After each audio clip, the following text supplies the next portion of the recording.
Target education के daily current affairs में आपका स्वागत है। आज है 11 फरवरी 2006 और हम देखने वाले हैं आज की सारी ज़रूरी खबरें। जैसा हम हमेशा करते हैं, पहले पूरी खबर को डिटेल में समझेंगे, मतलब थ्योरी देखेंगे, और फिर आखिर में एक प्रैक्टिस क्वेश्चन भी होगा। तो चलिए शुरू करते हैं।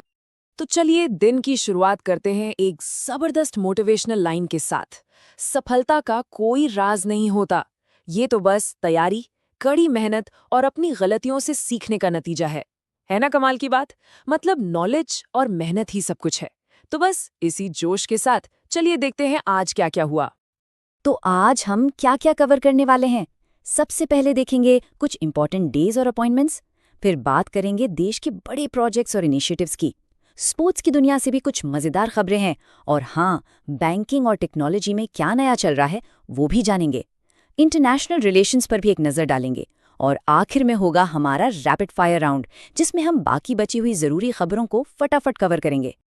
तो चलिए शुरू करते हैं हमारे पहले सेक्शन से, जिसमें हम बात करेंगे कुछ खास तारीखों की और हाल ही में हुई बड़ी नियुक्तियों की। तो सबसे पहले बात करते हैं 9 फरवरी की।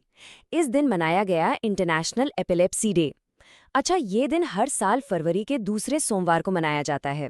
इसका मेन मकसद है मिर्गी यानी एपिलेप्सी के बारे में लोगों में जागरूकता बढ़ाना और जो भी गलत फहमियां हैं उन्हें दूर करना। और हाँ, अगर आप एग्जाम की तैयारी कर रहे हैं तो फरवरी के कुछ और दिन भी याद रखिएगा, जैसे 1 फरवरी को इंडियन कोस्ट गार्ड डे, 2 फरवरी को वर्ल्ड वेटलैंड्स डे और 4 फरवरी को वर्ल्ड कैंसर डे। ये सब काफी इंपॉर्टेंट हैं। अब बात करते हैं एक बड़ी नियुक्ति की। IAS अशोक कुमार को दिल्ली का नया चीफ इलेक्टोरल ऑफिसर बनाया गया है। ये काफी अहम पद है, जैसा कि हम सब जानते हैं।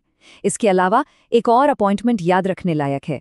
तरुण गर्ग अब हुंडई मोटर इंडिया के नए MD और CEO बन गए हैं। चलिए अब आगे बढ़ते हैं और देखते हैं कि हमारे देश में क्या कुछ नया और बड़ा हो रहा है। कौन कौन से नए प्रोजेक्ट्स और पहले शुरू की गई हैं, आइए जानते हैं। उत्तराखंड से एक बहुत बड़ी खबर आ रही है। वहां 300 करोड़ रुपए की लागत से शारदा नदी कॉरिडोर प्रोजेक्ट की शुरुआत हुई है। और जब उत्तराखंड की बात हो ही रही है तो एक मजेदार फैक्ट भी जान लेते हैं। भारत का जो सबसे पुराना नेशनल पार्क है जिम कॉर्बेट, वो भी यहीं पर है। और इसकी खूबसूरती और बढ़ा देती है इसके बीच से बहने वाली रामगंगा नदी। अब आपको ले चलते हैं बर्फीली वादियों में। जम्मू कश्मीर के कठुआ जिले में सरथल विंटर फेस्टिवल का बहुत ही शानदार आयोजन हुआ। देखिए, ये फेस्टिवल सिर्फ टूरिज्म को ही नहीं बढ़ाता, बल्कि वहाँ के लोकल कल्चर और जो विंटर स्पोर्ट्स होते हैं ना, उनका एक कमाल का कॉम्बिनेशन देखने को मिलता है। अब बात करते हैं एजुकेशन में टेक्नोलॉजी की। हिमाचल प्रदेश ने पढ़ाई विद AI नाम से एक बहुत ही ज़बरदस्त इनिशिएटिव शुरू किया है। जैसा नाम से ही पता चल रहा है, इसका मकसद है आर्टिफिशियल इंटेलिजेंस यानी AI का इस्तेमाल करके पढ़ाई लिखाई के तरीकों को और भी बेहतर और इंटरेस्टिंग बनाना। चलिए अब रुख करते हैं खेल की दुनिया का, जहां हमारे खिलाड़ियों ने एक बार फिर देश का नाम रोशन किया है। देखते हैं उनकी शानदार उपलब्धियों को। भारत के लिए एक और गर्व का पल। तेजस्विन शंकर ने चीन में हुई एशियन इंडोर एथलेटिक्स चैंपियनशिप में गोल्ड मेडल जीता है। उन्होंने हाई जंप में ये कमाल किया है। क्या शानदार प्रदर्शन था। और फुटबॉल से भी एक बहुत अच्छी खबर है। हमारी अंडर 19 महिला टीम ने सैफ चैंपियनशिप का खिताब जीत लिया है। बहुत ही शानदार खेल दिखाया लड़कियों ने। चलिए अब जरा गियर बदलते हैं और उस दुनिया की बात करते हैं जो हमारी जिंदगी को हर रोज बदल रही है, यानी बैंकिंग और टेक्नोलॉजी। देखते हैं इस फील्ड में क्या नया हो रहा है। बैंकिंग अब और भी ज्यादा आसान हो गई है, खासकर PNB कस्टमर्स के लिए। पंजाब नेशनल बैंक ने अब व्हाट्सएप पर ही डीमैट अकाउंट सर्विसेज देना शुरू कर दिया है। मतलब अब आप अपने फोन से ही सारी जानकारी आसानी से ले सकते हैं। भारत में टेक्नोलॉजी के फ्यूचर के लिए एक बहुत बड़ा कदम उठाया गया है। यूनिकॉर्न इंडिया वेंचर्स और IIT मद्रास ने मिलकर 600 करोड़ रुपए का एक डीप टेक फंड लॉन्च किया है। अब ये फंड क्या करेगा? ये उन नए स्टार्टअप्स को सपोर्ट करेगा जो फ्यूचर की टेक्नोलॉजी पर काम कर रहे हैं, जैसे एडवांस्ड AI हो गया, रोबोटिक्स हो गया, इस तरह की चीजों पर। चलिए अब जरा देश की सीमाओं से बाहर निकलते हैं और देखते हैं कि इंटरनेशनल लेवल पर क्या चल रहा है। कैसे भारत दुनिया के साथ अपनी पार्टनरशिप्स को मजबूत कर रहा है। भारत ने अपनी नेबरहुड फर्स्ट पॉलिसी को आगे बढ़ाते हुए सेशेल्स के लिए $175 मिलियन के एक बड़े इकोनॉमिक पैकेज का ऐलान किया है। ये कदम इंडियन ओशन रीजन में दोनों देशों की स्ट्रेटेजिक पार्टनरशिप को और भी मजबूत करेगा। और हाँ, एग्जाम पॉइंट ऑफ व्यू से याद रखिएगा, सेशेल्स की राजधानी विक्टोरिया है और वहाँ की करेंसी है सेशेल्स रूपी। और अब समय है हमारे रैपिड फायर राउंड का। इसमें हम कुछ और ज़रूरी खबरों पर फटाफट एक नज़र डालेंगे। तो चलिए शुरू करते हैं। तो पहली खबर है केरल से, जहां अरलम वाइल्ड लाइफ सैंक्चुरी का नाम बदलकर अब अरलम बटरफ्लाई सैंक्चुरी कर दिया गया है। अगली खबर ओडिशा से है, जहां पब्लिक हेल्थ को ध्यान में रखते हुए गुटखा, पान मसाला और बाकी तंबाकू प्रोडक्ट्स पर पूरी तरह से बैन लगा दिया गया है। एक इंटरनेशनल अपडेट है, स्पेन पहला यूरोपियन देश बन गया है जिसने 16 साल से कम उम्र के बच्चों के लिए सोशल मीडिया को बैन कर दिया है। फिर महाराष्ट्र को 2026 की रिपब्लिक डे परेड में अपनी झांकी के लिए फर्स्ट प्राइज मिला है, बहुत बहुत बधाई। और आखिर में लखनऊ ने कमाल का रिकॉर्ड बनाया है, वो यूपी का पहला जीरो फ्रेश वेस्ट डंप शहर बन गया है। और अब बारी है आज के सवाल की। सवाल है, 72वीं सीनियर नेशनल महिला कबड्डी चैंपियनशिप 2026 का खिताब किसने जीता? आपके ऑप्शंस हैं ए हरियाणा, बी हिमाचल प्रदेश, सी इंडियन रेलवेज या डी राजस्थान। अपना जवाब नीचे कमेंट्स में जरूर बताइएगा। तो आज के लिए बस इतना ही।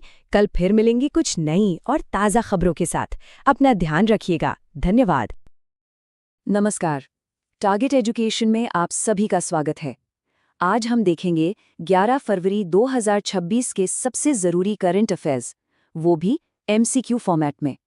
तो इस वीडियो को आखिर तक बिल्कुल ध्यान से देखिएगा, क्योंकि हर सवाल बहुत इंपॉर्टेंट है। तो एक दिन में जो ये सुर्खियां बनती हैं, ये आखिर हमें बताती क्या हैं? असल में ये हमारे देश की तरक्की की पूरी कहानी कहती हैं। तो चलिए आज की खबरों को सवालों के जरिए समझते हैं। तो शुरुआत करते हैं विकास और शासन से। हमारा पहला सवाल अपॉइंटमेंट से जुड़ा है। सवाल है, हाल ही में दिल्ली का नया मुख्य निर्वाचन अधिकारी यानी कि चीफ इलेक्टोरल ऑफिसर किसे नियुक्त किया गया है? आपके ऑप्शंस हैं अजय सिन्हा, अशोक कुमार, राकेश मेहरा या सुनीता वर्मा। सोच लिया? सही जवाब है ऑप्शन बी, अशोक कुमार। जी हाँ, IAS अशोक कुमार अब दिल्ली के नए CEO होंगे। और देखिए, ये पद बहुत ज़रूरी होता है, क्योंकि यही आने वाले चुनावों को निष्पक्ष और पारदर्शी तरीके से कराने के लिए जिम्मेदार होते हैं। अगला सवाल इंफ्रास्ट्रक्चर से जुड़ा है। उत्तराखंड में हाल ही में किस नदी पर 300 करोड़ रुपए की लागत से एक कॉरिडोर की नींव रखी गई है? आपके ऑप्शंस हैं गंगा नदी, यमुना नदी, शारदा नदी या अलकनंदा नदी। और इसका सही जवाब है ऑप्शन सी, शारदा नदी। ये जो शारदा रिवर कॉरिडोर प्रोजेक्ट है ना, ये वहाँ टूरिज्म को तो बढ़ाएगा ही, साथ ही लोकल लोगों के लिए रोजगार के नए मौके भी लेकर आएगा। अब बात करते हैं कृषि की। सवाल है, किस राज्य ने हाल ही में राष्ट्रीय दलहन क्रांति यानी नेशनल पल्सेस रेवोल्यूशन की शुरुआत की है? ऑप्शंस हैं पंजाब, उत्तर प्रदेश, महाराष्ट्र या मध्य प्रदेश। बिल्कुल सही, इसका जवाब है ऑप्शन डी, मध्य प्रदेश। देखिए, मध्य प्रदेश पहले से ही कई फसलों में नंबर 1 है और अब इस क्रांति का मकसद है दालों के प्रोडक्शन में देश को आत्मनिर्भर बनाना और किसानों की इनकम को भी बढ़ाना। चलिए अब देश की संस्कृति और खेल की दुनिया में चलते हैं। सवाल यह है कि हाल ही में राष्ट्रपति द्रौपदी मुर्मू जी ने बस्तर पांडुम महोत्सव का उद्घाटन किस राज्य में किया? ऑप्शंस हैं झारखंड, ओडिशा, छत्तीसगढ़ या मध्य प्रदेश।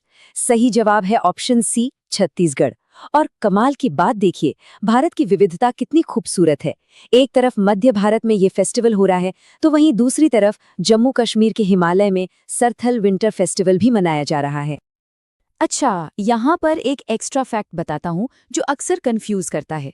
डॉक्टर सलीम अली के नाम पर 2 जगह हैं। एक है doctor Salim Ali national park जो जम्मू कश्मीर में है, और दूसरा है doctor Salim Ali bird sanctuary जो गोवा में है। तो याद रखिएगा, नेशनल पार्क JNK में और बर्ड सेंचुरी गोवा में।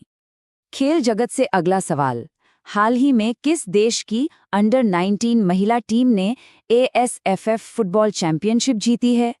आपके ऑप्शंस हैं नेपाल, बांग्लादेश, भारत या श्रीलंका। और ये गर्व की बात है कि इसका सही जवाब है ऑप्शन सी, भारत। हमारी U19 महिला टीम ने ये खिताब अपने नाम किया है। ये जीत दिखाती है कि देश में वुमेन्स फुटबॉल का भविष्य कितना सुनहरा है। एक और शानदार जीत। सवाल है, एथलीट तेजस्विन शंकर ने एशियन इंडोर एथलेटिक्स चैंपियनशिप में किस खेल में गोल्ड मेडल जीता है? ऑप्शंस हैं लंबी कूद, ऊंची कूद, भाला फेंक या गोला फेंक। और सही जवाब है ऑप्शन बी, ऊंची कूद। तेजस्विन शंकर ने हाई जंप में गोल्ड जीतकर एक बार फिर भारत का नाम रोशन किया है। ये बताता है कि इंटरनेशनल लेवल पर हमारे एथलीट्स का दबदबा बढ़ रहा है। तो खेल की इन जीतों से प्रेरणा लेकर अब आगे बढ़ते हैं भविष्य की ओर, यानी टेक्नोलॉजी और एजुकेशन की तरफ। बैंकिंग टेक्नोलॉजी से जुड़ा सवाल है, कौन सा सरकारी बैंक व्हाट्सएप पर डीमैट सेवाएं शुरू करने वाला पहला बैंक बन गया है? Options State Bank of India, Bank of Baroda, Punjab National Bank या कैनरा बैंक। सही जवाब है option C, Punjab National Bank. ये बहुत बड़ा कदम है। अब पीएनबी के ग्राहक सीधे व्हाट्सएप से ही अपना डीमैट अकाउंट मैनेज कर पाएंगे, जिससे इन्वेस्टमेंट करना और भी आसान हो जाएगा। अब एजुकेशन सेक्टर की बात करते हैं। पढ़ाई विद एआई नाम का शिक्षा कार्यक्रम किस राज्य ने लॉन्च किया है? आपके ऑप्शंस हैं उत्तराखंड, हिमाचल प्रदेश, पंजाब या हरियाणा। इसका सही उत्तर है ऑप्शन बी, हिमाचल प्रदेश। इस प्रोग्राम के जरिए आर्टिफिशियल इंटेलिजेंस को पढ़ाई का हिस्सा बनाया जा रहा है, ताकि स्टूडेंट्स को फ्यूचर टेक्नोलॉजी के लिए तैयार किया जा सके। इनोवेशन की बात चली है तो अगला सवाल इसी से जुड़ा है। किस आईआईटी ने यूनिकॉर्न इंडिया वेंचर्स के साथ मिलकर 600 करोड़ रुपए का एक डीप टेक फंड लॉन्च किया है? ऑप्शंस हैं IIT Delhi, IIT Bombay, IIT Kanpur या आईआईटी मद्रास। और इसका सही जवाब है ऑप्शन डी, आईआईटी मद्रास। ये एक बहुत बड़ी पहल है। इस फंड से देश में मुश्किल टेक्नोलॉजी पर काम कर रहे स्टार्टअप्स को बहुत मदद मिलेगी। चलिए अब देखते हैं कि भारत विश्व मंच पर क्या कर रहा है। सवाल है, प्रधानमंत्री नरेंद्र मोदी ने हाल ही में किस देश के लिए $175 मिलियन के आर्थिक पैकेज की घोषणा की है? आपके ऑप्शंस हैं मालदीव, श्रीलंका, सेशेल्स या मॉरिशस। सही जवाब है ऑप्शन सी, सेशेल्स। ये हिंद महासागर में भारत की नेबरहुड फर्स्ट पॉलिसी का एक बड़ा उदाहरण है, जिससे हमारी स्ट्रैटेजिक पार्टनरशिप और भी मजबूत होगी। अब बात करते हैं global mobility. Henley passport index 2026 के अनुसार भारतीय पासपोर्ट की रैंक क्या है? ऑप्शंस हैं 75वीं, 80वीं, 85वीं या 90वीं। इसका सही जवाब है ऑप्शन बी, 80वीं। इस इंडेक्स में भारत 80th पोजीशन पर है। आपको बता दूं कि इसमें नंबर 1 पर सिंगापुर है। ये रैंकिंग दिखाती है कि भारतीय नागरिक कितने देशों में बिना वीजा के ट्रैवल कर सकते हैं, और ये हमारे देश के बढ़ते प्रभाव को भी दर्शाता है। तो देखा आपने कैसे सिर्फ एक दिन की खबरें हमें देश की पूरी तस्वीर दिखा देती हैं, चाहे वो शासन हो, खेल हो या फिर टेक्नोलॉजी। और अब जैसा कि वादा किया था, आपके लिए आज का होमवर्क सवाल।